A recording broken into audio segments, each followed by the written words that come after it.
Good morning students, English with Madhusudan channel में एक बार फिर से आपका स्वागत है। यदि आपने मेरे इस चैनल को अभी तक सब्सक्राइब नहीं किया तो सबसे पहले आप मेरे इस चैनल को सब्सक्राइब करें ताकि मेरे लेटेस्ट वीडियो टाइम पर आपको मिलते रहें। इस वीडियो के अंदर हम न्यू फ्रेश वे की जो इंग्लिश की बुक है उसका 4th चैप्टर वर्ब डिस्कस करने जा रहे हैं। Verbs, a verb is a group of word that show what somebody or something does, in what state somebody or something is, what is becoming of somebody or something। तो verb क्या होता है? वो एक वर्ड होता है या group of word भी हो सकता है जो हमें क्या बताएगा कि एक व्यक्ति क्या कर रहा है और उसकी क्या स्टेट है और वो क्या उसके साथ क्या होने वाला है। ये जो सारी कंडीशंस के बारे में बताए, यानी उसके काम को बताए, उसकी स्टेट को बताए, उसकी कंडीशन को बताए, वो वर्ब होता है। अब आगे क्या है? हिंदी में वर्ब को क्रिया बोलते हैं। रेगुलर वर्ब और इरेगुलर वर्ब दो टाइप की वर्ब हैं। रेगुलर वर्ब वो होती हैं जो जनरली डी या फिर ईडी लगाने से बन जाती हैं। जैसे होप है, इसमें ई ऑलरेडी लगा हुआ है तो हमें सिर्फ डी लगाना है। होप्ड होप्ड, स्टे का स्टेड स्टेड, वॉन्ट का वॉन्टेड वॉन्टेड। लेकिन इरेगुलर वर्ब वो होती हैं जिनमें हमें डी या ईडी लगाने से उनका पास्ट टेंस या पास्ट पार्टिसिपल नहीं बनेगा, यानी वर्ब की सेकंड फॉर्म और थर्ड फॉर्म नहीं बनती है। अब आगे हम देखेंगे कि वर्ब की 4 प्रिंसिपल फॉर्म है मेनली, यानी 4 ही फॉर्म होती हैं इरेगुलर वर्ब की। प्रेजेंट होती है, पास्ट होती है, पास्ट पार्टिसिपल होती है और प्रेजेंट पार्टिसिपल होती है।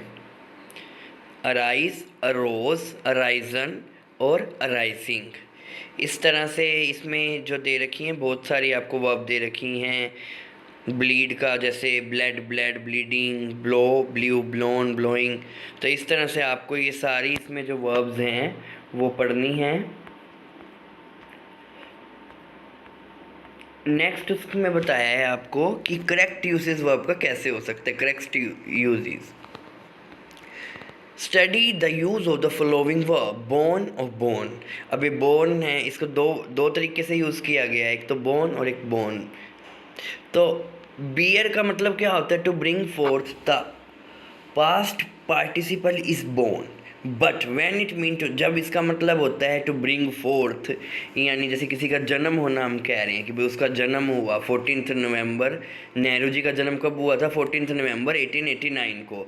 तो इसमें क्या बताया गया कि जब बोर्न इससे मतलब हो कि उसका जन्म होने से हो, टू ब्रिंग फोर्थ से मतलब हो, तब तो हम क्या इसका लगाएंगे बोर्न वाली स्पेलिंग। लेकिन जब ई वाली स्पेलिंग तब लगाएंगे जब किसी चीज़ को कैरी करना हो। जैसे the wounded were borne to the hospital, यानी उनको ले जाया गया, BORNE हम तब लगाएंगे जब इसका मतलब टू कैरी हुआ, यानी किसी को ले जाना। The wounded were borne to the hospital, यानी घायलों को हॉस्पिटल पहुंचाया गया। लेकिन जब इसका मतलब जन्म होने से है, टू ब्रिंग फोर्थ है, तो नेहरू का जन्म कब हुआ था?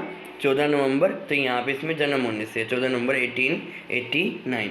अब हैंग्ड और हंग, हैंग्ड का मतलब तो होता है कि भाई जब आप किसी एक को फांसी पे चढ़ाते हो तब तो ये हैंग्ड होगा। To put a person to death, तब हम इसका क्या बनाएंगे?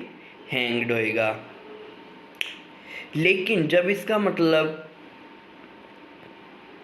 टांगना होता है, यानी लटकाना होता है, दीवार पे आप कोई चीज़ टांग देते हो दीवार पे, तो उसके लिए हम क्या कहेंगे? The painting was hung on the wall. तो उसमें HUNG वाला यूज़ करना होता है।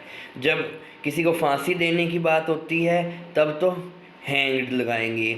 लेकिन जब किसी चीज़ को दीवार पे टांगने की बात होती है तो हंग होता है। जैसे I hung the painting on the wall, the painting was hung on the wall. The murder was hanged, क्योंकि इसमें फांसी दी गई है तो फिर इसमें हैंग्ड आएगा। The hung man hang the murderer. Lie और ले, अब इसमें क्या है? लाई का मतलब जो होता है वो डिफरेंट टाइप से होता है। जैसे कि इसमें क्या है कि जब कोई बात सच्ची नहीं होती तब हम इसके क्या 3 फॉर्म यूज़ करेंगे? लाई, लेड, लेड। लेकिन जब हम रेस्ट करने की पोजीशन में होते हैं, जैसे कोई लेट गया है तो लेटने के लिए हम लाई, ले, लेन लिखते हैं। जैसे ही लाइड टू मी, उसने मुझसे झूठ बोला। He has light to me, उसने मुझसे झूठ बोला था। ठीक है, आगे है द पेशेंट ले अवेक द होल नाइट। यहाँ पे अब पेशेंट है, यानी जो पेशेंट था वो सारी रात कैसे लेटा रहा? जागता रहा। सारी रात वो लेटा रहा यानी जागता रहा। He has lain down to rest. तो वो लेट गया रेस्ट करने के लिए, आराम करने के लिए वो लेट गया। तो ले और लेन का मतलब क्या होता है कि आराम करना, रेस्ट करना, लेटना। लेकिन लाई, लाइड, लाइड का मतलब क्या हुआ यहाँ पे, झूठ बोलना होता है। और इसमें ऊपर देखते हैं हम, हैंग्ड क्या होता है, फांसी पे लटकाना। और हंग मतलब टांगना, जैसे दीवार पे पेंटिंग टांगना या किसी की फ़ोटो हम टांगते हैं तो। और बोर्न का मतलब होता है जन्म होना, और जब इसमें ई लग जाता है बोर्न में, तब इसका मतलब लेके जाना, जैसे हॉस्पिटल लेके जाया गया जो घायल लोग थे। ठीक है, आपको करेक्ट समझ आ गया होगा। आशा करता हूँ मेरे द्वारा दिया गया जो इस चैप्टर का एक्सप्लेनेशन है आपको समझ आया होगा। अगर वीडियो पसंद आए तो इसको लाइक कीजिए और चैनल को सब्सक्राइब कीजिए।